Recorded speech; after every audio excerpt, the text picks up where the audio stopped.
রাপিম, আমি ভালো আছি। আপনি কেমন আছেন?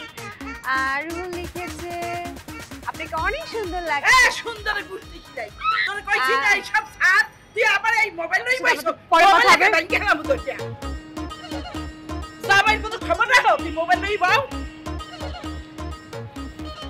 মা, তুমি যে ইয়ে বোঝো না হেয়া নিয়ে কথা বললো না, হ্যাঁ? এটা আমার মোর সংসার, মুই কেমনে চালাম ওটা মুই বুঝবো, তুমি না। এই মুই যদি খুঁজাই না দিতাম তা এই বিল সোনার টুকরা পোলা তোর কপালে জোটতে না। তোর এই যোগ্যতা নাই যে এই বেলে তো পোলা তুই খুঁজা বাইর করবি। এই গে এই সংসার মোরে কো দায়িত্ব আছে। সংসারটা মোর, স্বামীটাও মোর। স্বামীটা তোর ওইঠে আরে, কিন্তু হ্যাঁ তুই এখনো ভালো হইতে চেনো নাই যে হে কি করতে পারে আর কি করতে পারে না। হে কদ্দূর কারে লড়াইতে আরে হে দেখেনি মুই জানি। সি মা সি, হ্যাঁ তুমি কি কইতে আসছো? এটা কি তোমার মাথায় আছে? বুঝে শোনা কইতে চাই? হ্যাঁ, এরা তোমার মাইয়া জামাই। সেইটাই তো আফসোস যে তোর না হলে একটা অযোগ্য বউ স্বামী হে।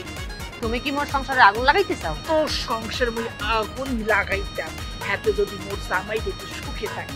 সুখে থাকবে না দেখে মুখ বন্ধ করে রইবে। এই কি মোর মা না অন্য কিছু?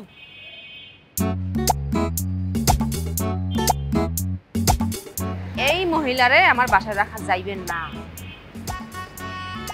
গলার কাড়াই গেছে।